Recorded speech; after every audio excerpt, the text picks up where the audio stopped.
Marcos capítulo 4, versículos 35 até o 41. Uma passagem conhecida onde o Senhor Jesus, ele está com seus discípulos, e uma passagem, se nós olharmos alguns pontos bastante incomuns de nós vermos escritos na palavra, e nós queremos prestar atenção, quando nós formos lendo, eu queria que você já fosse prestar atenção, o que Jesus fala nesse texto. Amém? Então vamos lá. Naquele dia, sendo já tarde, disse-lhes Jesus: passemos para outra margem.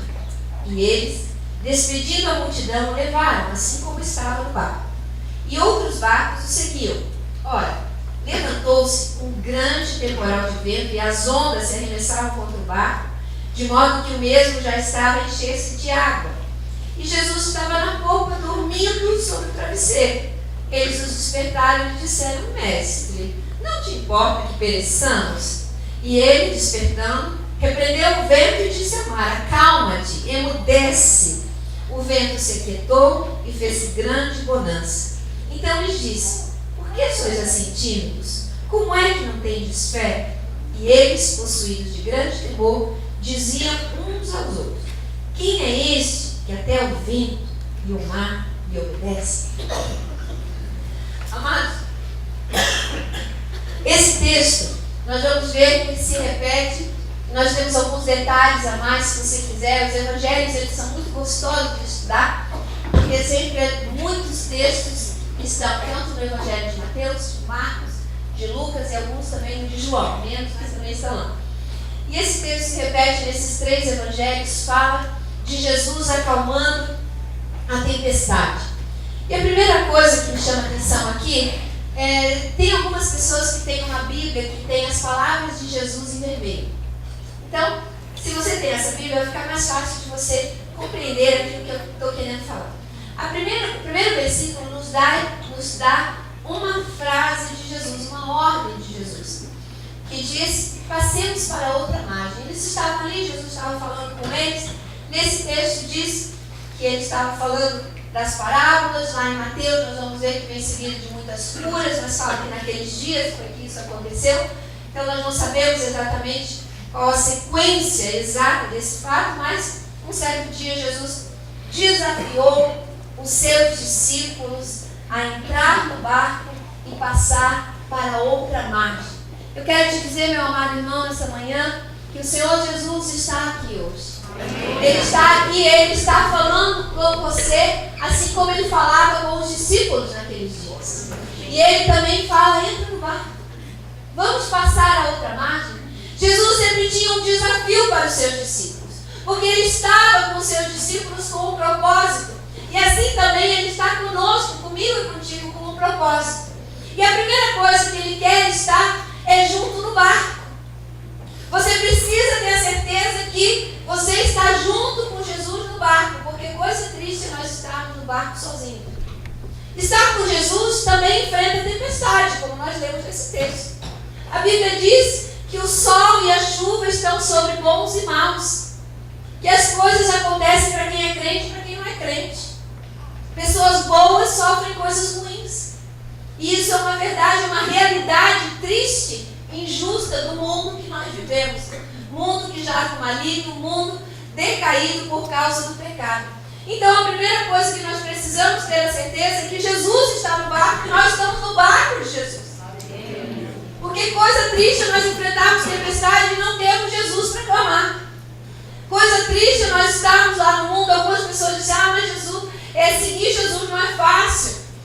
Porque seguir Jesus exige tantas coisas e a gente passa tanta luta. E eu sempre digo: mas a luta maior é lá fora. Porque lá nós estamos na mão do diabo, é ele que brinca conosco. É ele que faz a vontade dele na nossa vida. Agora, quando nós estamos Jesus no barco, ou nós estamos no barco de Jesus, pode ser que também não seja tão fácil. E nós tenhamos que passar algumas dificuldades. Mas Jesus está no barco. O Rei dos Reis, o Senhor dos Senhores, está no barco. E como esses discípulos, você pode acordar. Você pode tocar nele. Você pode falar com ele. Você pode clamar com ele. E quantos que nesse mundo não têm um Deus poderoso e de amor como o nosso para clamar? Quantos cristãos ainda estão clamando para estátuas de gesso, para estátuas de madeira, para ídolos sem vida. São milhares, seus vizinhos provavelmente. Provavelmente você tem vizinhos que ainda estão clamando para deuses de barro, para deuses de gesso, para deuses que não podem nem se conduzir, não podem nem chegar até ali, tem que ser carregado. Para deuses que têm olhos e não veem, têm ouvidos e não ouvem, têm boca e não falam. E nós temos um Deus todo-poderoso, um Deus que é vivo, que é tremendo, que se revela na sua palavra, se revelou lá na cruz do Calvário, continua se mostrando de forma visível, com sinais e maravilhas, como as quais nós testemunhamos hoje aqui. E na quinta-feira eu quero que você realmente esteja orando para essas pessoas que nós clamamos aqui, porque sem saber da questão do carro da Sônia e de outros testemunhos de cura de câncer que a gente teve aqui, o pastor Kadosh, que teve aqui, profetizou que Deus estava colocando unção de cura sobre essa vida. Então é minha função e sua orar pelos doentes. Não pense que quem tem que orar por um doente é o pastor. A Bíblia não fala isso. A Bíblia fala que são todos os que creem. Podem pôr as mãos sobre os doentes e eles serão curados. Então não abra mão do seu direito. Às vezes nós gostamos de ter alguns direitos e tem outros tão preciosos que o Senhor nos dá e a gente não toma posse e a gente delega para outros. Nós não podemos fazer isso, nós precisamos. Daquilo que o Senhor nos dá, nós fazemos. Se tem um vizinho com câncer, vá lá, ore com ele. Fale de Jesus para ele. Por que não? Qual é o medo? Por que sois tão tímidos? É essa palavra que está para nós hoje. Por que sois tão tímidos? Os discípulos, eles estavam aqui no barco. Jesus os desafiou. E com Jesus é assim, quando ele nos desafia e a gente aceita o desafio, ainda bem que a gente não sabe bem onde vai dar. Porque Jesus, às vezes, ele bota a gente numa tempestade, mas a confiança que nós podemos ter nele é que ele nunca vai colocar a gente numa enrascada. Ele nunca vai nos deixar sem ajuda. Ele nunca vai nos deixar sem uma saída. Pode vir a tempestade, mas sempre há uma saída. Então o seu irmão diz: meu irmão, sempre há uma saída. Mas você tem que estar no barco de Jesus.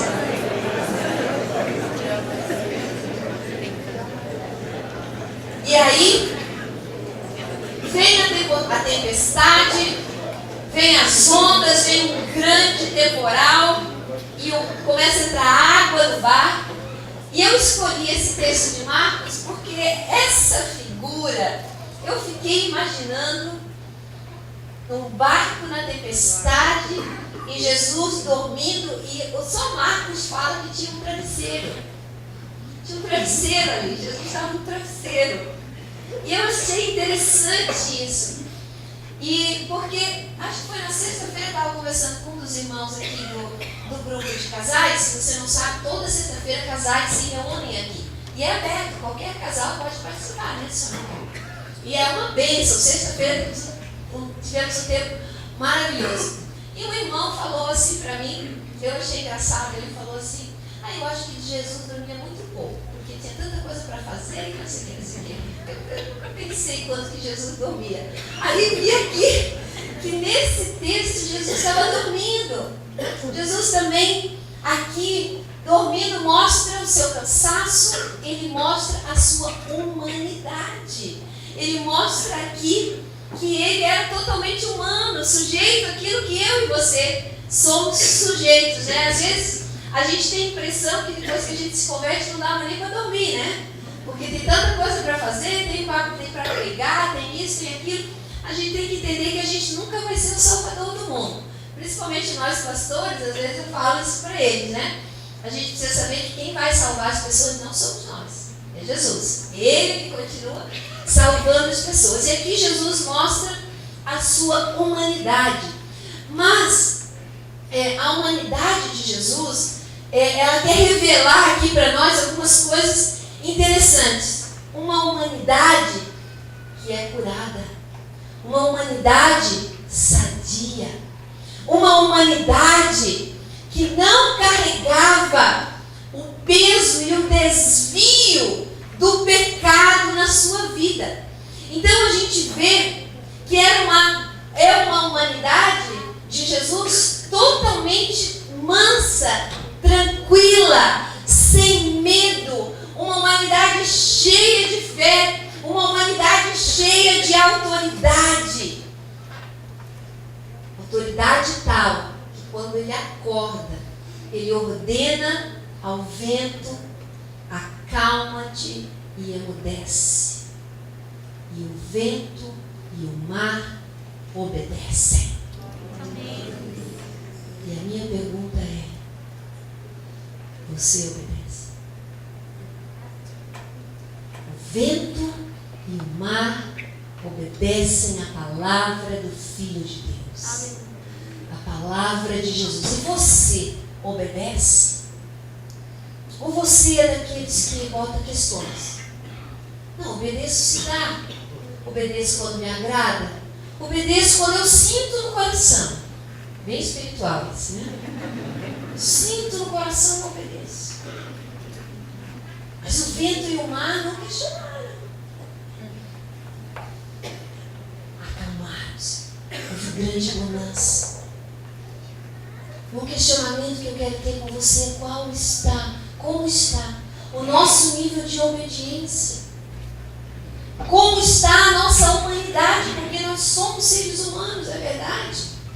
Mas nós somos seres humanos caminhando para a vida eterna. Você pode dizer amém? Amém. E se nós estamos caminhando para a vida eterna, nós temos que ter a nossa humanidade cada vez mais parecida com a humanidade de Jesus.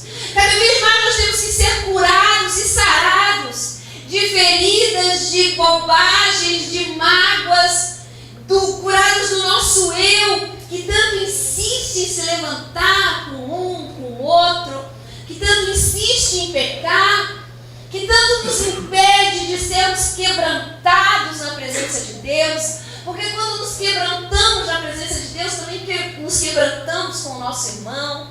Se somos quebrantados na presença de Deus, também perdoamos o irmão, porque entendemos. Então, meus amados, nós precisamos ser humanos como Jesus foi. Menos pecado, mais santidade. A cada dia da nossa vida. E não vamos nos deixar impedir por questões que às vezes nem nos competem. Às vezes a gente se mete onde não devia se meter e acaba arrumando encrenca que não precisava. Mas, meus amados irmãos, vamos viver essa humanidade, deixar de fora o medo, a timidez que Jesus fala com os seus discípulos. Por que vocês são assim tímidos? Por que vocês não usam de autoridade? Às vezes o medo é que faz a timidez. O medo nos impede de chegar no outro, de falar de Jesus, de orar pelo outro. Porque a minha oração não vai ser tão bonita, mas o que eu vou falar não vai ser tão bonito. Eu vou chamar lá a pastora Ana, pastor André, pastor Cris, pastor Cal. O pastor Cal tão brincalhão, vai saber falar melhor. Errado. Nós somos só instrumentos que fazem a obra do Espírito Santo. A gente não faz nada, a gente só obedece.